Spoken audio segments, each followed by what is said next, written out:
Hello everybody. Today we're going to be using the Pythagorean theorem. We're actually going to be using our similar right triangles to prove it, but you won't exactly see all that happening as we go today. So just stick with me through the math that we are going to do. For your vocabulary, if you would, make sure you copy a general picture here of just a regular right triangle. Most of you are very familiar with the Pythagorean theorem, where the two legs are A and B. Remember, the legs come out of the right angle. So this is a leg, this is a leg. And the hypotenuse is the longest side, and as long as you call that C, you are good. And of course, your actual Pythagorean theorem is A squared plus B squared equals C squared. And we're going to throw in one other piece to the picture today. And if you haven't seen it before, that is the altitude. Altitude's another word. It's a fancy word for height, because you measure height straight up from a base. So it's a perpendicular line, because that means straight up from something, 90-degree angle, from a vertex of a figure to the opposite side is called the height. We just said that. This one's turned crooked. I can't turn my paper around, but you could. But what you want to do is you want to draw in, let's see how well I do this, a right angle right there, so that if you flip your paper so that AB is like the bottom of your triangle, the base of your triangle, that should look like a straight line headed up, as if you were measuring the height of the triangle from AB being the bottom up to point C. I just can't turn my paper around. Speaking of which, I don't know why these lines are showing up on our video, so do your best to ignore those. I'm sorry they're in our way. The work we'll do today is kind of a lengthy process, but if you will follow along with it, once you have seen it done, it's not so bad to do yourself, but it takes a while to explain it. So the first thing I'd like for you to do right here, where you have some room, I want to see if you can come up with 3 triangles out of this picture: a small triangle, a medium-sized triangle, and the largest triangle. On this picture, I just want us to see where they are, and then in our examples, we'll actually draw them out. So the smallest triangle would be this one right here. That is also a right triangle. The medium-sized one would be that part of it, and then the largest triangle is the whole entire original right triangle. So that's the 3 pictures that we will be using today. Some other information we need to be quick to name today would be the actual names of each of the 3 sides of the triangle. So I'm just going to draw any right triangle. And I want you to remember, we mentioned this already, the longest side is always called the hypotenuse. We will refer to the 2 legs as either the short leg, the shortest of the 2, or the long leg. So we're going to say that a lot, and you need to know which one we're talking about. Go by looks or number lengths. Okay, so here we go. Example 1 and 2 are the same picture, which means we're only doing this problem once, but we wanted to give you more space to write everything out. So please use the space that you have for both of those. Our first job, we need to draw out our small, medium, and large triangles. Do that now, but here's a suggestion. Let's turn them all the same way, in a way that would look easy to compare them. So the small triangle is that triangle here on this side, on the right hand side, and it's turned the best already. So let's set it up like that, and I'm going to try to make sure that looks like the shorter leg there. Please label it with your letters. That will help you know where you got it from, because you don't want to put any extra stuff. Put any side lengths that you have. That's a 10, that's an X.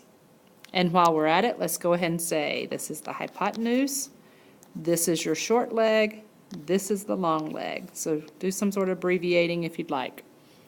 All right, the medium-sized triangle. That is one here on the left-hand side, but let's turn it, let's flip it so that it's pointing out to the right instead of the left, and it will look, oh no, hang on, we don't want to flip it that way. We want to flip it in the same order we drew that small one. So let's make sure we put the short leg on the bottom.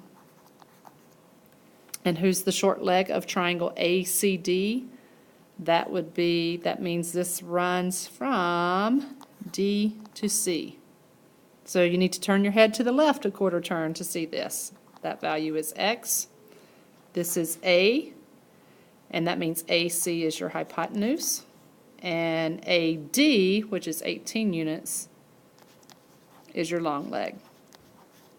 So if I confused you there, take a look back at it again, turn your paper or turn your head, and make sure you have drawn it correctly. And there's a reason we want to turn all these turned the same way, so that we can look at them quickly. All right, let's go do our large triangle. You would think you could just copy it the way it is, but let's try to turn it the same orientation we've done these other ones, with the short leg on the bottom, long leg on the left-hand side. So you do need to tilt your head, possibly turn your paper around. The short leg runs from C to B, and the hypotenuse of the largest triangle would be AB. So I'm going to get, let me make sure I'm doing this right, C right there, B right there, A right here, and then give it another quick look. So on that largest, the whole entire triangle picture, C is the right angle, the short leg is CB. So there's short leg, long leg is AC, hypotenuse is from A to B. And let's put any numbers we have there. Wait a minute, we don't have any numbers, and you do not need to draw in that X, the altitude. You don't need any extra stuff messing up your picture. You just want that original large triangle. So anything we can put on there, I think we could put a length number for AB. It is not 18, it's not 10, it's actually the combination of that. So the hypotenuse length here would be an 18. Now, here's the fun part, and it's truly the easy part. Once you have these pictures, and you'll get better and quicker at drawing those, we just want to find 2 of the 3 pictures that would match up information with that missing X side and allow us to set up a proportion. So my first thought is, when I look at the small and the medium pictures, I have at least like an X and a 10, an 18 and an X on those, but when I look at the large one, I only have the 18. So probably that one's out for this particular example. So let's go with something over here comparing the small to the medium and come up with a proportion. You can start anywhere you want. You could go long to short, long to hypotenuse, short to long. I would not you cannot do anything that involves the hypotenuse because you have no numbers or X's there. So let's set up a proportion that would be short leg to long leg. And let's fill them in. On the small triangle, short leg to long leg would be 10 to X. On the medium triangle, short leg to long leg would be X to 18. That does say long there. Doesn't look much like it. This is the proportion that we'll want to solve. We'll figure out what X is and we'll be done.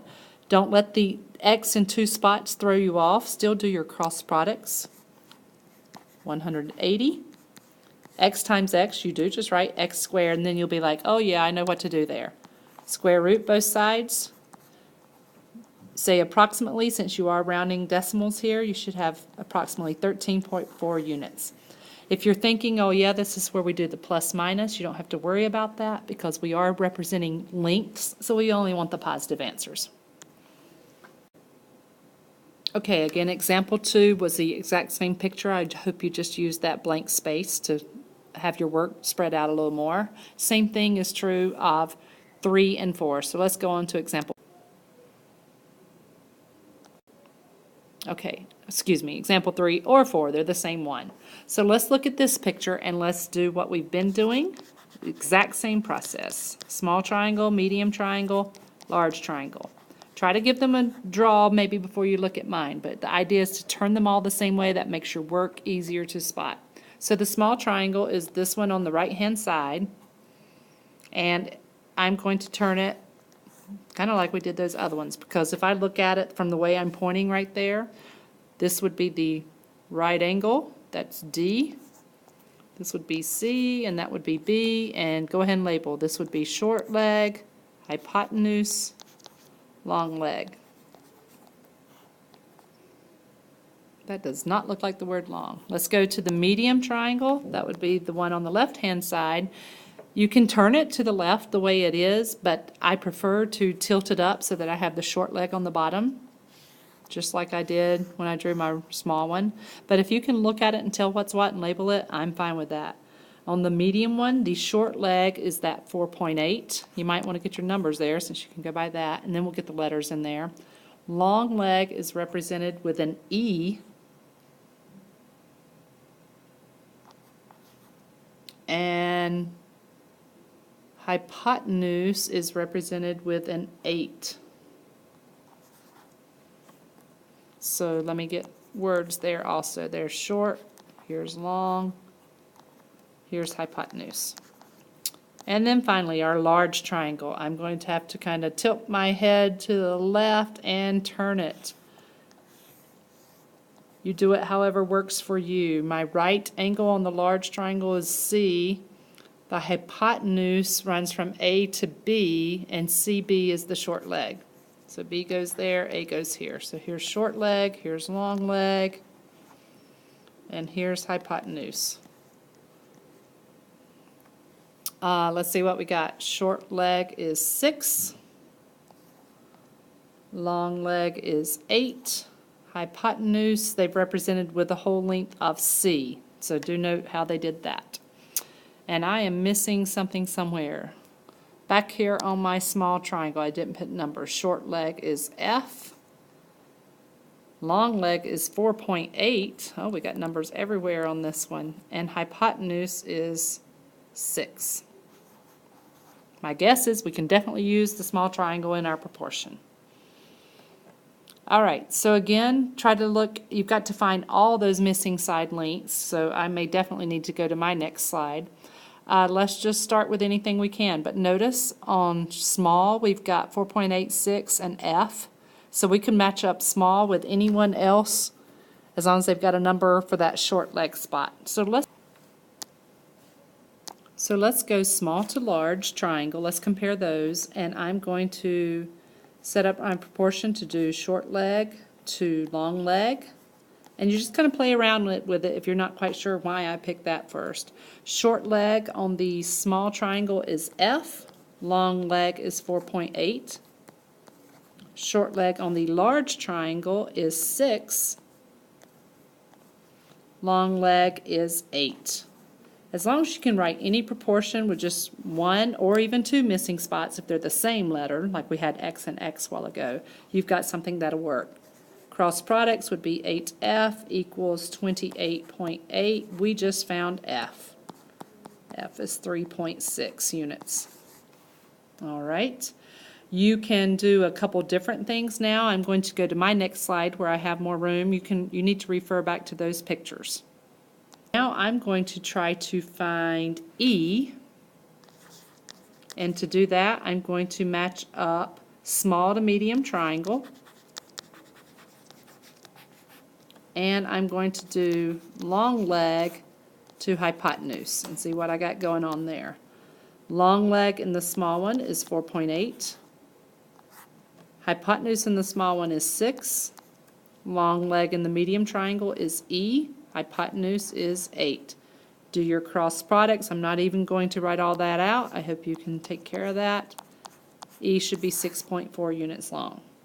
So we have found E to be 6.4 units long. We have found F to be 3.6 units long. We have an 8 here, a 4.8, a 6. We have found everything but length C. Now you could do another triangle set up, because you could just, as long as you match hypotenuses together, or if you're like me, you may go, wait a minute, C is simply E plus F. So let's add 6.4 plus 3.6. C would be 10 units long. All right, that is a quick run through, even though it took a while. Your job is to draw out small, medium, and large triangles. Write out who is the short, long, and hypotenuse side lengths on each of those triangles, and then try to set up matching proportions, which will help you solve for the missing sides. We definitely need a lot of practice at that. I do want to tell you quickly, notice we did it by creating ratios. That's what we just did. There is another method called the geometric mean method. Please see one of your teachers if you would like to see that approach, or you can Google it. Some folks prefer that a lot better. But this one will always work. It just takes the time to draw out a small, medium, and large triangle. Good luck.